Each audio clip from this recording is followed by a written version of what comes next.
त्यांचे सर्वांचे मी मनापासून निवडणूक ही लागलेली आहे आणि कुठेतरी लोकशाही जिवंत ठेवण्यासाठी आमचे बंधू किशोर भाऊ यांनी एक निर्णय घेतला आणि अपक्ष उमेदवार म्हणून त्यांनी नगराध्यक्षपदाचा हा फॉर्म भरलेला आहे आणि नगराध्यक्षपदाच्या उमेदवार म्हणून त्यांना आजच दिली होती, परंतु काही कारणास्तव पुन्हा आपलं तळेगाव प्लॅस्टिकच्या दिशेने वाटचाल करू लागलं. परंतु निश्चितच पुढील काळामध्ये जे वचननामा आहे त्या वचननाम्याच्या माध्यमातून आणि वचननामा जो प्रसिद्ध केलेला आहे त्याच पद्धतीने आमचे बंधू किशोर भाऊ हे कार्यरत राहतील आणि तळेगावचा कायापालट करण्यामध्ये निश्चितच त्यांचा मोठा हातभार लागेल. आणि आपण पाहिलेलंच आहे की कामाची जी पावती आहे ती त्यांना मिळालेली आहे. उपनगराध्यक्ष असताना त्यांनी जे पाणी समितीवरती काम केलं ते पाणी समितीवरती काम करत असताना देखील एक वेगळं विजन होतं त्यांच्या समोर आणि आपल्या संपूर्ण तळेगावचा पाणी पुरवठा हा खूप चांगल्या पद्धतीने त्यांनी केला होता. परंतु आता अलीकडच्या काळामध्ये पाणी पुरवठा देखील आपल्या नागरिकांना खूप त्रासदायक झालेला आहे. तर एक चांगल्या पद्धतीचं विजन घेऊन जर चालणारा नेता जर आपल्याला हवा असेल तर निश्चितच आपले अपक्ष उमेदवार किशोरभाऊ भेगडे यांची निशाणी ही बॅट आहे आणि निश्चित आपण त्यांच्या चिन्हाच्या माध्यमातून एक षटकारा मारून आणि आपल्या मतदानाच्या माध्यमातून त्यांना निश्चितच एक 6 मारण्याचा योग इथे आलेला आहे आणि आपल्या सर्व नागरिकांनी खूप भरघोस मताधिक्यांनी त्यांना विजयी करावं अशीच मी इथे विनंती करते. धन्यवाद. नमस्कार सर्व पत्रकार बांधव बंधू आणि भगिनींनो आणि माझ्या तळेगावकर नागरिकांनो. आज मी आपल्या तळेगाव दाभाडे नागरिकांसाठी जे तळेगावकरांच्या मनात तेच माझ्या कामात आणि तळेगावकरांचे स्वप्न साकारणारा माझा शब्द ही टॅगलाईन घेऊन आम्ही आज जनतेपुढे जात आहोत. जनतेने आज माझ्यासारख्या एका काम करणाऱ्या कार्यकर्त्याला या ठिकाणी नगराध्यक्षपदाचे उमेदवार म्हणून त्या ठिकाणी उभं राहण्याची संधी दिली. त्याबद्दलही मी तळेगावकरांना मनापासून धन्यवाद देतो. कारण तळेगावकरांची जी काही अपेक्षा आहे, जी काही स्वप्न आहेत ती माझ्या माध्यमातून पूर्ण होईल असा त्यांचा ठाम विश्वास आहे आणि त्यांचा माझ्या कर्तृत्वावर भरोसा आहे. कारण आज आपण जर पाहिलं तर तळेगाव हे विविध समस्यांनी ग्रासलेलं शहर म्हणून आपल्याला नजरेपुढे येते. 9 वर्षांनी तळेगाव दाभाडे नगरपालिकेची निवडणूक होते. आज तळेगावमध्ये मी पहिल्या पत्रकार परिषदेत सांगितलं होतं की पाणी भरपूर आहे, 30 MLD पाणी,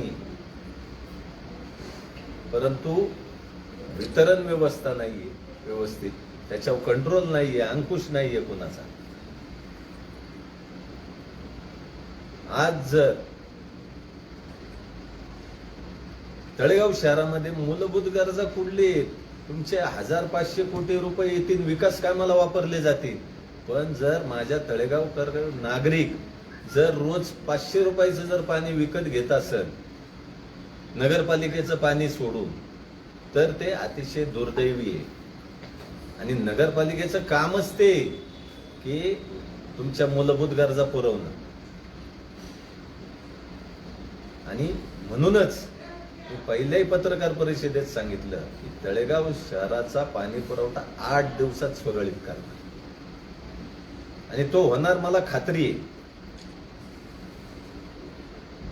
त्याच्या पुढे जाऊन मी तळेगावकरांना आश्वासित करतो की त्याच्या पुढचं विजन असणारे 24/7. त्याच्यासाठी प्रत्येक प्रभागामध्ये टप्प्याटप्प्यानं नगरपालिकेच्या माध्यमातून आपण स्टोरेज टँक, पाण्याच्या उंचावरील टाक्यांचं नियोजन करणार आहे. कारण पाणी स्टोअर झाल्याशिवाय तुमच्या पाण्याला प्रेशर राहणार नाही, त्याचप्रमाणे पाणी साठवून सुद्धा राहणार नाही. आज आपण पाहतो की तळेगाव दाभाडे नगरपालिका इरिगेशन डिपार्टमेंटला वर्षकाठी जवळपास 1.5 कोटी रुपये पाणी उचलण्याचे भरते. महिन्याला पाणी उचलण्याचा वीज बिलाचा खर्च 30 लाख रुपयाच्या आसपास आहे. तरी पण तळेगावमध्ये पाण्याची ओरड नेहमीची आहे. महिलांसाठी सर्वात कुठला जर महत्वाचा प्रश्न असेल, कुठली समस्या असेल तर पाण्याची समस्या मोठी, आणि त्याच्यावरती आम्ही प्राधान्याने लक्ष केंद्रित करतोय, फोकस करतोय. 8 दिवसामध्ये पाण्यासाठी तुम्हाला मी त्या ठिकाणी पाणी पुरवणार म्हणजे पुरवणार. काही ठिकाणी तुम्ही म्हणसाल पाणी पाईपलाईन नसेल तर 8 दिवसात कसं करणार? आम्ही नगरपालिकेच्या माध्यमातून टँकर उपलब्ध करून देऊ, पण तुम्हाला पाणी विकत घेऊ देणार नाही, हा माझा शब्द आहे. 24/7 करत असताना आवश्यक असणाऱ्या ज्या काही पिण्याच्या पाण्याच्या वितरण नलिका आहेत त्याच्या माध्यमातूनच आपण हा प्रोजेक्ट पूर्ण करणार आहे. आणि तुम्हाला सांगतो की आतापर्यंत आपण पाहतो मे महिन्यापासून आता 15 दिवसापर्यंत सतत पुढं मागं मोठ्या प्रमाणावर पाऊस पडत होता. हे पाणी सगळं वाहून जाते. तळेगाव शहरामध्ये रेन हार्वेस्टिंगची जी काही रेन वॉटर हार्वेस्टिंग हा जो प्रोजेक्ट आहे तो हातामध्ये घेण्यात येईल आणि तो कार्यान्वित करण्यात येईल. कारण आज त्याची गरज आहे. आपल्याला दिसतंय आज पाणी भरपूर आहे, मावळ तालुक्यामध्ये धरणं भरपूर आहेत, परंतु भविष्य काळामध्ये ही परिस्थिती राहील का नाही माहिती नाहीये. कारण आपल्या मावळातलं पाणी बंद पाईपलाईनने पिंपरी चिंचवडला चाललंय. जाधववाडी धरणाचं गेलंय, शिरी शेट्टीवाडी धरणाचं पाणी चाललंय, दुसरं तुमचं पवना धरणाचंही उद्या भविष्यात जाऊ शकतं अशी परिस्थिती आहे. आज तिथले राज्यकर्ते काय करतात ते माहिती आहे तुम्हाला? महिन्याला प्रति फ्लॅट प्रति सदनिका हे त्या ठिकाणी महिन्याला 6,000 लिटर पाणी फ्री देते. म्हणजे वर्षाला किती हजार लिटर? 72,000 लिटर पाणी फ्री देते पिंपरी चिंचवड नगरपालिका एका फ्लॅटला. आणि आपल्याला 72,000 लिटर पाणी तरी वर्षभरात मिळतं का?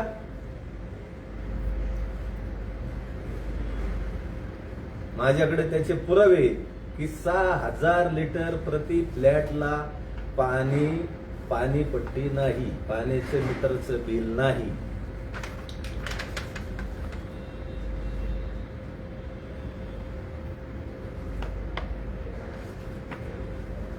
मग तळेगावकरांनी असं काय पाप केलंय की आपण देऊ शकत नाही?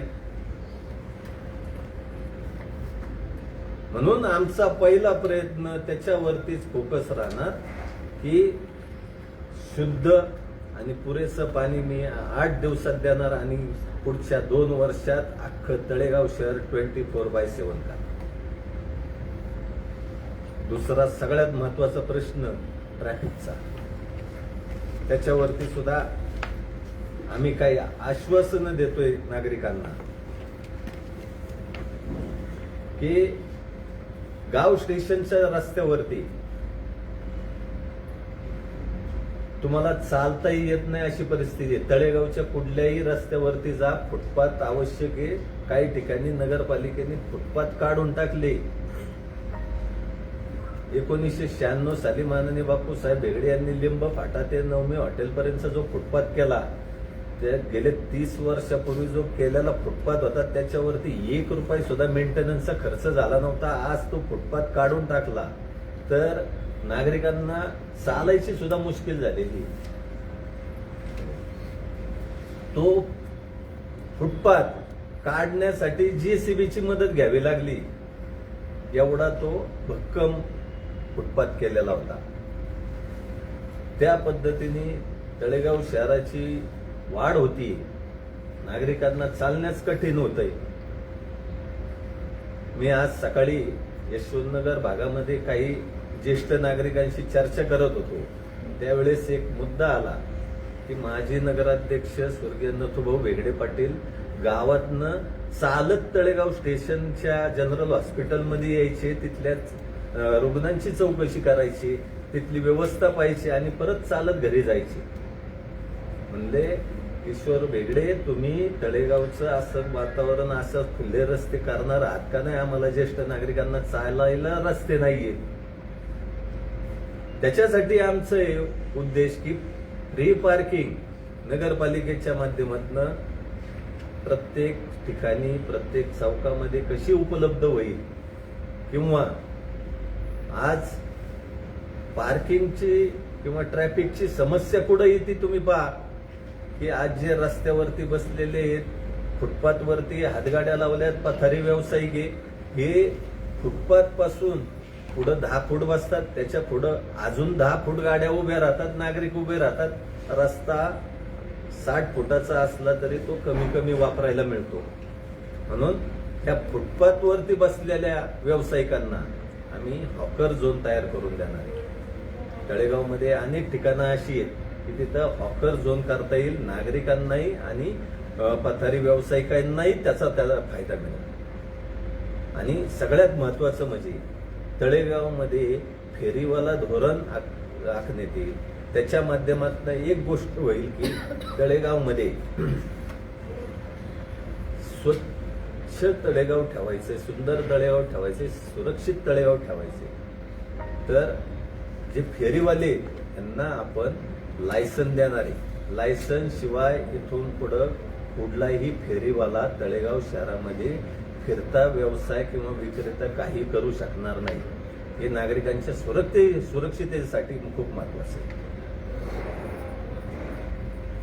तसेच तळेगाव शहरामध्ये येणारे जे काही बाहेरनं रस्ते, त्याची विकसित त्या ठिकाणी विकसन केलं जाईल आणि विकसित ते रस्ते नक्कीच तळेगाव शहरामध्ये वाहतूक व्यवस्था चांगली करण्यास सक्षम राहील. त्याचप्रमाणे गाव स्टेशन भागामध्ये तुम्ही जर पाहिलं तर गावातली जी काही शाळेतली मुलं जातात येतात ती जवळपास 11 शाळा आणि कॉलेजेस या रोडवरती आहे, स्टेशन भागामध्ये आहे. सुमारे 4 ते 5 हजार विद्यार्थी रोज अपडाऊन करत असतात आणि पादचारी त्या ठिकाणी जाणं येणं असतं. यांच्या सुरक्षितेसाठी आपण त्या ठिकाणी जिजामाता चौक ते स्टेशन चौकापर्यंत स्काय वॉकची निर्मिती करणार आहे. प्रत्येक शाळेच्या ठिकाणी चौकाच्या ठिकाणी एक्झिट आणि एंट्रीचा पॉइंट राहील आणि रात्री 11 वाजता तो स्काय वॉक बंद करण्यात येईल आणि सकाळी 6 वाजता तो चालू करण्यात येईल. म्हणजे अशा पद्धतीचं हे तळेगावकरांसाठी आणि आपल्या विद्यार्थी बांधवांसाठी त्या ठिकाणी आम्ही ही स्काय वॉकचा प्रकल्प त्या ठिकाणी करतोय, जेणेकरून कुठल्याही ट्रॅफिक समस्येमध्ये पायी चालणाऱ्या माणसाला त्रास होऊ. त्याचप्रमाणे जे कारभार करणारे सगळ्या मंडळींना बरोबर घेऊन आपल्याला पुढे जायचंय, परंतु नागरिकांची विश्वासार्हता नगराध्यक्ष आणि त्यांच्या सर्व नगरसेवकांवर राहण्यासाठी म्हणून मी त्या ठिकाणी नगरपालिकेचं जे काही कामकाज आहे, सभेचं कामकाज आहे, विशेष सभा आहे, सर्वसाधारण सभा आहे, याचं लाईव्ह प्रक्षेपण प्रत्येक नागरिकाला पाहता येईल आणि कोण नगरसेवक आपल्यासाठी भांडतोय, कोण नगरसेवक कशा पद्धतीने कुठल्या गोष्टीला विरोध करतोय, हे सर्व नागरिकांच्या लक्षात येईल. आणि त्याचप्रमाणे कुठलीही विकास कामं करत असताना, टेंडर प्रक्रिया राबवत असताना, त्या टेंडरचं एस्टिमेट बनवत असताना त्याचं DSR रेट कुठला घेतलाय, त्याचं टेक्निकल सँक्शन कुणी दिलंय, हे सर्वच्या सर्व LED स्क्रीनवर तळेगावमध्ये दाखवण्याचं नियोजन आहे आमचं. याच्यामुळं नागरिकांचा प्रत्यक्ष अप्रत्यक्ष सहभाग तुमच्या आणि नागरिकांचा कंट्रोल तुमच्या कारभारावर असणार आहे. आणि निश्चितच तळेगावकर नागरिकांची ही मागणी आहे की नगरपालिकेत काय चालतंय आमच्या सारख्याला कळतच नाही. जेवढ्या पेपरमध्ये बातम्या येतात तेवढ्यावरच आम्हाला कळतं की काय ठराव झाले आणि काय कामं झाली. आणि निश्चितच नागरिकांच्या अपेक्षेप्रमाणे आम्ही या गोष्टी जनतेपुढे आणतोय. त्याचप्रमाणे आम्ही झिरो पेंडेन्सी म्हणजे नागरिकांच्या कुठल्याही तक्रारी आल्या तर त्याचा निपटारा, त्या तक्रारींचा निपटारा त्याच दिवशी कसा होईल किंवा 24 तासाच्या आत कसा होईल याचं नियोजन आहे आमच्याकडे. आणि निश्चितच तुम्हाला सांगतो की तळेगावकर नागरिक याचीच वाट पाहतात की आम्ही तक्रारी केल्या 6-6 महिने तक्रारी केल्या तरी आम्हाला त्याचं उत्तर मिळत नाही. फॉलोअप घेतला तरी त्याचं उत्तर मिळत नाही, रिझल्ट मिळत नाही. म्हणून आम्ही झिरो पेंडेन्सी, कुठलीही तक्रार ऑनलाईन तक्रार आली तरी आम्ही त्याची दखल घेणार आहे. त्याच्यासाठी आम्ही त्या ठिकाणी म्हणजे हे केलेलं आहे झिरो पेंडेन्सीचा आणि हेल्पलाईन नंबर आम्ही त्या ठिकाणी उपलब्ध करून देणार. तसेच तळेगाव शहरामध्ये ज्या वेळेस आम्ही इंडोर स्पोर्ट्स कॉम्प्लेक्सची संकल्पना आणली आणि ते इंडोर स्पोर्ट्स कॉम्प्लेक्स उभारले. आज मारुती मंदिर चौकामध्ये पैलवान विश्वनाथराव बेगडे क्रीडा संकुल या नावाने त्या ठिकाणी आता नगरपालिकेचा कारभार चालत होता. ती वास्तू ही तळेगावातील खेळाडू घडवण्यासाठी आम्ही त्या ठिकाणी वापरणार आहे. तसेच आजही आपण पाहतो अनेक महिला भगिनी या पुरुषांबरोबर जिमला जाऊ शकत नाही, सायकलिंगला जाऊ शकत नाही, वॉकिंगला जाऊ शकत नाही. त्यांच्यासाठी आम्ही त्या ठिकाणी ज्यावेळेस मी ती वास्तू उभारली त्यावेळेस तीच संकल्पना होती की महिला भगिनींसाठी स्वतंत्र जिमची व्यवस्था, स्वतंत्र महिला प्रशिक्षक त्या ठिकाणी नगरपालिका उपलब्ध करून देणार, जेणेकरून महिलांना त्याचा लाभ घेता येईल. अनेक महिला भगिनी अशा आहेत की त्यांना त्या ठिकाणी त्याचा लाभ घेऊन मग तिथं ते वॉकिंग करतील ट्रेडमिलवर किंवा तुमचे सायकलिंग करतील किंवा तुमचे योगा क्लासेस चालू आपण नगरपालिकेच्या माध्यमातून. तसेच मी तुम्हाला सांगतो की तळेगावमधील अनेक गुणी खेळाडू आहेत त्यांच्यासाठी इंडोर स्पोर्ट्स कॉम्प्लेक्स आणि बाहेरही आपण त्याच ठिकाणी की मोठ्या प्रमाणावरती क्रीडा संकुल उभारायचं नियोजन आहे.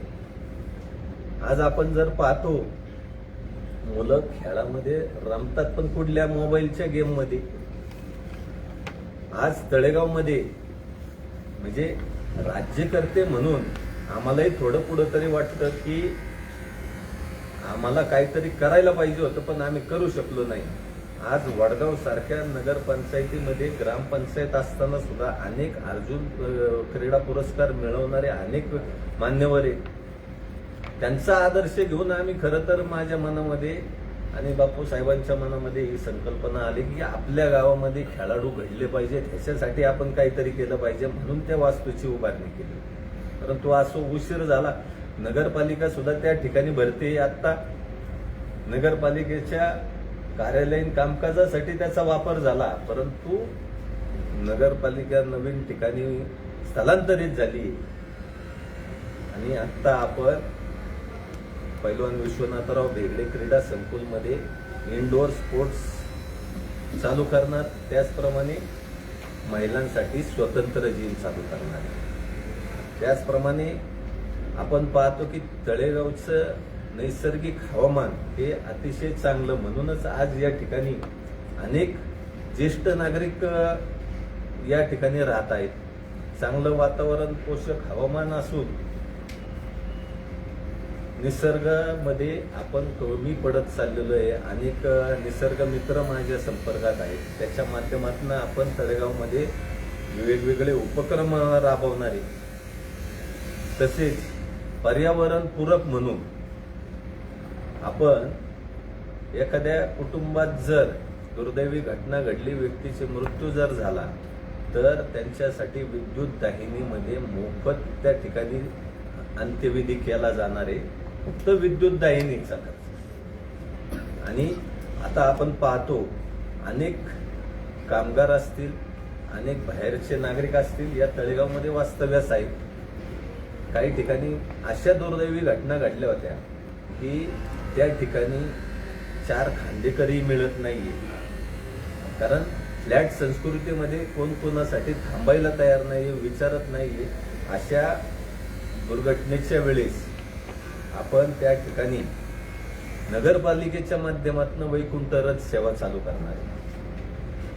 म्हणजे नागरी हिताचाही विचार आणि पर्यावरण पूरक विचार आपण त्या ठिकाणी घेऊन येतोय.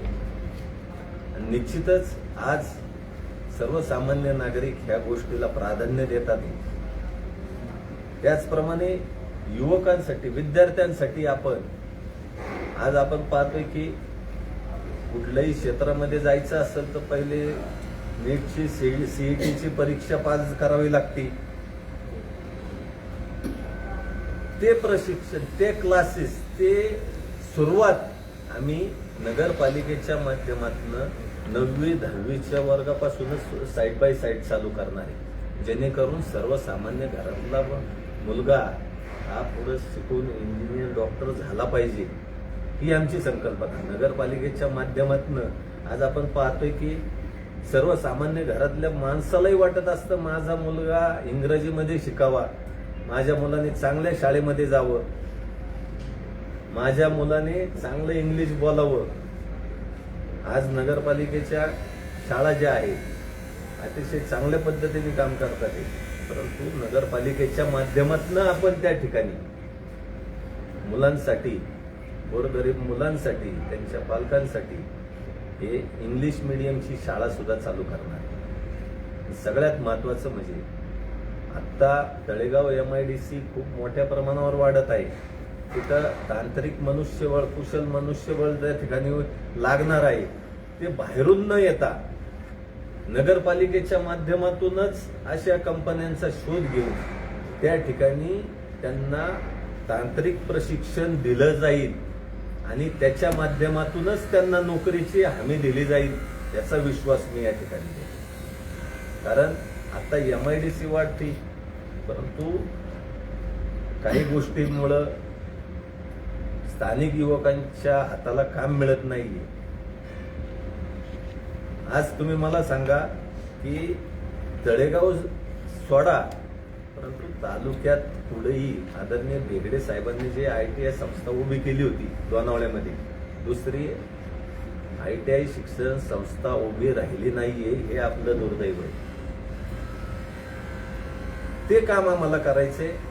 तांत्रिक प्रशिक्षण केंद्र तळेगावमध्ये नगरपालिकेच्या माध्यमातून चालू करायचे.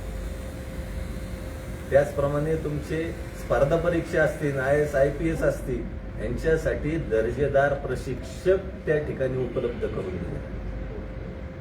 कारण पोरांना आजही कोचिंग क्लासला इथून पुण्याला, मुंबईला जायला लागते, ही वस्तुस्थिती आहे.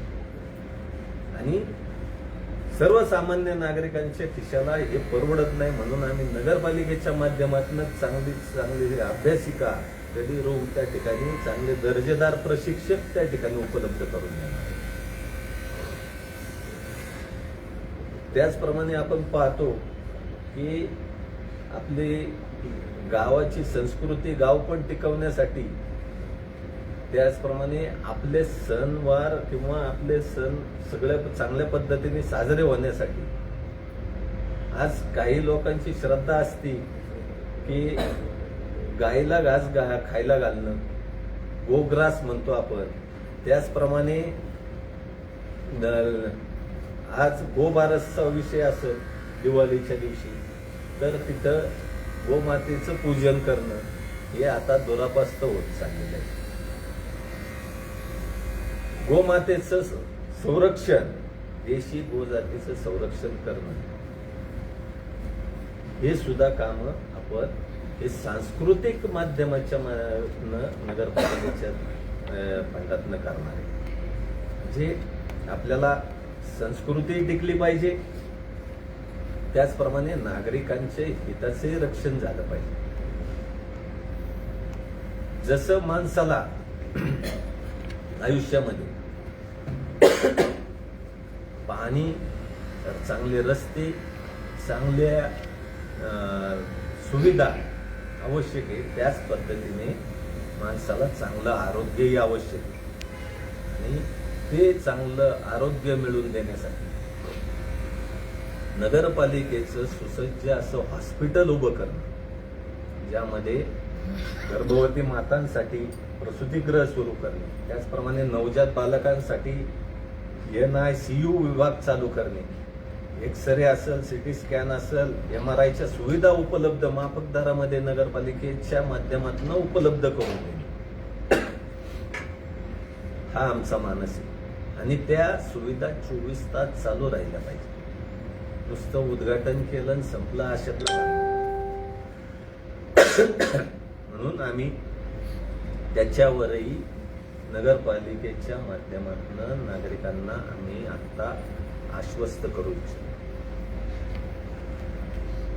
आता आपण पाहतो की जेवढं पाणी आपण उचलतोय नगरपालिकेच्या माध्यमातून 30 MLD पाणी उचलतोय पवना नदी आणि इंद्रायणी नदीमध्ये, परंतु आपण रोजचं 30 MLD पाणी हे फक्त इंद्रायणी नदीमध्ये मलनिस्सारणाचं सोडून देतो डायरेक्ट. आज तुम्ही जर पाहिलं, तळेगावची जर भौगोलिक परिस्थिती जर पाहिली तर तळेगावचं जे मलनिस्सारणाचं पाणी आहे, गटरीचं पाणी आहे, हे पवनेकडे जातच नाहीये.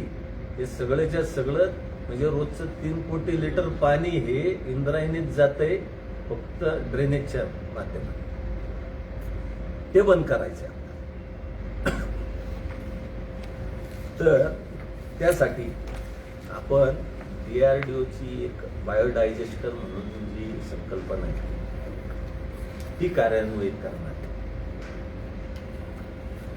कारण त्यामध्ये तुमचा रस्ते खोदायला लागत नाही. जे आता STP प्लांट जो विषय येतो, सिवरेज ट्रीटमेंट प्लांट, हा करत असताना तुमचे रस्ते मधोमध खोदले जातात. तुमचे साईडनं पण तुमचे मलनिस्सारणाचे पाईप त्या ठिकाणी जोडले जातात. ते चेंबर काढलं जातं. त्याचा खर्च हा नवीन रस्ते बनवणं आणि त्याच्या माध्यमातून नागरी हिताची कामं करणं हा खूप मोठा वाढत जातो. म्हणून ही बायोडायजेस्टर ही जी संकल्पना आहे जी रेल्वेमध्ये, विमानामध्ये वापरली जाते, तीच आपल्याला या ठिकाणी अतिशय कमी खर्चामध्ये चालू करता येईल. माझ्या माहितीप्रमाणे झारखंड सरकारने ती कंपल्सरी केलेली आहे आणि तशाच पद्धतीने आपल्या तळेगावमध्ये सुद्धा मलनिस्सारणासाठी ती बायोडायजेस्टर ही संकल्पना राबवायची, जेणेकरून तुमचा रस्ते खोदल्यानंतर नागरिकांना होणारा त्रास असेल, त्याच्यानंतर होणारे खर्च असतील रस्त्यासाठी, हे सगळे वाचणार आहे. आज आपल्या सर्वांना माहिती आहे की तळेगावमध्ये गाव भागामध्ये सुभाष भाजीपाला मार्केट होतं, ते बैठ भाजी मार्केट होतं, पण आता ते 4 ते 6 मजली झालेलं आहे.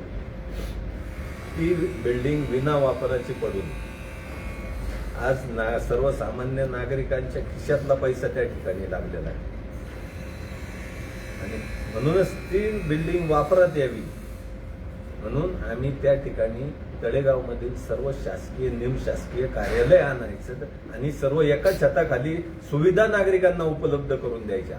म्हणजे तुमचं तलाठी ऑफिस असेल, सिटी सर्व्हे ऑफिस असेल, तुमचं रजिस्टर ऑफिस असेल, पोस्ट ऑफिस असेल, एक्साईजचं ऑफिस असेल, MSCBचं ऑफिस असेल, सगळे जर एका छताखाली जर आलं, नागरिकांना ह्या आळीतून त्या आळीत, त्या आळीतून त्या गल्लीत जावं लागणार नाही, फिरायला लागणार नाही आणि ती वास्तविक वापरात येईल. तळेगावामध्ये नागरिक मोठ्या प्रमाणावरती ह्या वास्तूमध्ये आल्यानंतर तिथल्या व्यापार उद्यम वाढण्यास मदत होणार आहे. कारण नागरिक ज्या वेळेस येतात त्यावेळेस निश्चितच काही ना काहीतरी खरेदी होत असते, चलनवलन वाढत असतं. म्हणून आम्ही सुभाष मार्केटमध्ये शासकीय, निमशासकीय कार्यालय आणण्याचं त्या ठिकाणी शब्द देत आहोत. आज आपण जर पाहिलं तर तळेगावमध्ये अनेक सांस्कृतिक मंडळं आहेत, कलापिनी सारखी संस्था आहे, अनेक चांगले चोखंदळ आपले रसिक आहेत, परंतु आज तळेगावची सांस्कृतिक भूक भागली जात नाही. म्हणूनच तळेगावात सुसज्ज असं नाट्यगृह उभं राहील. साईडला रंगीत तालीम करण्यासाठी छोटंसं प्रेक्षागृह त्या ठिकाणी उभं केलं जाईल. या सगळ्या गोष्टी आम्ही त्या ठिकाणी तळेगावच्या सांस्कृतिक वैभवात भर घालणाऱ्या गोष्टी करणार आहोत. तसेच आमच्या महत्वाकांक्षी काही योजना आहेत, प्रकल्प आहेत की तळेगावमध्ये डॉक्टर बाबासाहेब आंबेडकरांचं वास्तव्य होतं हे सर्वांना ज्ञात आहे. या इंद्रायणीचा बघा तुम्ही काय गुणधर्म असेल या इंद्रायणी नदीचा, कारण या नदीवरतीच जगद्गुरु संत तुकाराम महाराजांचंही मंदिर आहे. या इंद्रायणी नदीवरतीच योगीराज ज्ञानेश्वर माऊलींचंही त्या ठिकाणी मंदिर आहे, समाधी आहे, संजीवन समाधी. आणि आज जे आपल्या संविधान दिन आज संविधानात ज्या गोष्टी अपेक्षित आहे, स्वातंत्र्य, समता, बंधुता, याची प्रेरणा सुद्धा कदाचित इथून आली असेल. या इंद्रायणीचं पाणीच असं आहे की बाबासाहेबांनी या स्वातंत्र्य, समता, बंधुता ह्या गोष्टी आपल्या संविधानात घेतल्या आणि म्हणूनच त्यांचं राष्ट्रीय स्मारक इथं उभं राहिलं पाहिजे. ही आमची फार जुनी मागणी आहे, ती पूर्णत्वास आणायचा आमचा माणूस आहे. त्याचप्रमाणे आज आपण फक्त पाहतो की तळेगाव स्टेशन म्हणलं जातं. तळेगाव अनेक आहे, परंतु तळेगाव शहराला दाभाडे घालण्याचा एक वारसा लाभलेला आहे. ऐतिहासिक काही गोष्टी, परंपरा आहेत, त्याला धरून आपल्याला पुढं काही गोष्टी न्यायला लागतील. म्हणूनच तळेगाव स्टेशनचं नामकरण हे तळेगाव दाभाडे स्टेशन असं झालं पाहिजे. आणि निश्चितच आपल्याला त्या ठिकाणी यश येईल. त्याचप्रमाणे आपण पाहतो की तळेगावमध्ये अशी काही ऐतिहासिक स्थळे ती पुढं आली पाहिजेत, लोकांपर्यंत गेली पाहिजेत. आणि असं मंदिर म्हणजे तळेगावातलं 5 पांडव मंदिर. हे जरी दाभाडे सरकार घराण्याचं मालकीचं असलं तरी त्यांना विनंती करून काही गोष्टी पुढं नेऊन की त्या मंदिराला ऐतिहासिक वारसा स्थळ म्हणून घोषित करणं, या सुद्धा गोष्टी आपल्याला तळेगावच्या नावलौकिकात भर घालण्यासाठी करायच्या. शिवाय आज तळेगाव दाभाडे हे शहर ज्यांच्यामुळं प्रसिद्ध झालं ते आपल्या मराठी राज्याचे जे काही सरसेनापती होते खंडेराव दाभाडे साहेब, त्याचप्रमाणे जगातील महिला सरसेनापती मोबाई दाभाडे साहेब यांचं राष्ट्रीय स्मारक कसं होईल, त्याचप्रमाणे त्यांचे ऐतिहासिक काही गोष्टी असतील त्या नागरिकांपर्यंत कशा खुल्या होतील याच्यासाठी आपल्याला प्रयत्न करायचे. आणि सगळ्यात महत्वाचं म्हणजे राज्य शासनाच्या माध्यमातून, केंद्र शासनाच्या माध्यमातून आपल्या तळेगाव शहरामध्ये किंवा नागरिकांसाठी ज्या काही योजना येत असतात ह्या नागरिकांपर्यंत पोहोचवणं. मग ते योजना, मी तुम्हाला एक उदाहरण सांगतो की तळेगाव शहर हे हागणदार मुक्त करायचे असा राज्य शासनाचा आदेश आला. त्यावेळेस आम्ही राज्य शासनाकडनं सुमारे एका शौचालयाला 22,000 रुपये अनुदान मिळत होतं. ते नागरिकांपर्यंत पोहोचवलं. त्यावेळेस अनेक नागरिकांनी आपल्या घरामध्ये शौचालय करून घेतले आणि तळेगाव दाभाडेला नगरपालिकेला 1 कोटी रुपयाचं राज्य शासनाचं पारितोषिक मिळालं. म्हणजे हे काही योजना ह्या नागरिकांपर्यंत पोहोचवल्या तर नागरिक निश्चितच त्याच्यात सहभागी होऊन प्रशासनाला मदत करत असतात. आणि म्हणूनच आमचा उद्देश आहे की राज्य शासनाच्या केंद्र शासनाच्या ज्या काही योजना आहेत त्याच्यामध्ये नागरिकांचा सहभाग करून घेणं आणि त्याच्या माध्यमातून आपल्या शहराचा नावलौकिक वाढवणं हे आमचं उद्दिष्ट राहणार आहे. आणि सगळ्यात महत्वाचं म्हणजे सगळ्यांना बरोबर घेऊन आपल्याला या गोष्टी पुढे न्यायच्या.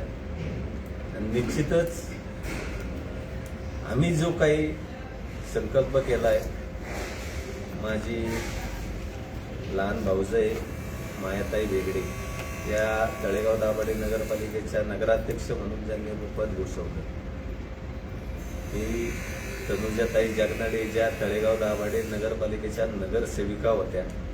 अतिशय त्यांचा अभ्यासही चांगला आहे, चांगल्या पद्धतीचं त्यांचं संघटन आहे.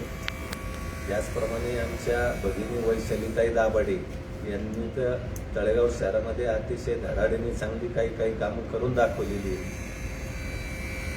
त्यांच्या माध्यमातून आज एक महिला बघून म्हणून त्यांना काय तळेगाव मध्ये पाहिजे ह्या गोष्टी आम्ही जे तळेगावकरांच्या मनात तेच माझ्या कामात त्याचं प्रतिबिंब उतरवल्याशिवाय राहणार नाही. आणि तळेगावकरांचे स्वप्न साकारणारा माझा शब्द त्याच्यामध्ये आम्ही त्या गोष्टी जनतेपुढे आणल्या, जनतेसाठी. निश्चितच आता तुम्हाला जर काय याच्यावरती प्रश्न विचारायचे असतील तर विचारू शकता.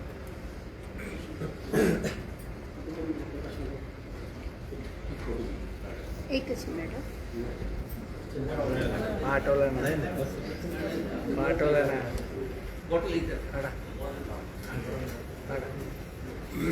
एक मिनिट.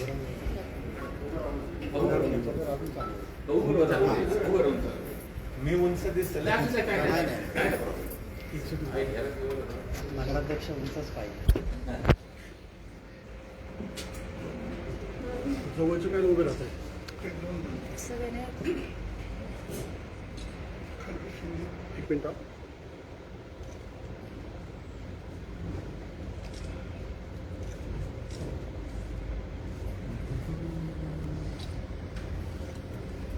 रेखा थोडी मागे सरक रेखा. एकच मिनिट. रेखा मॅडम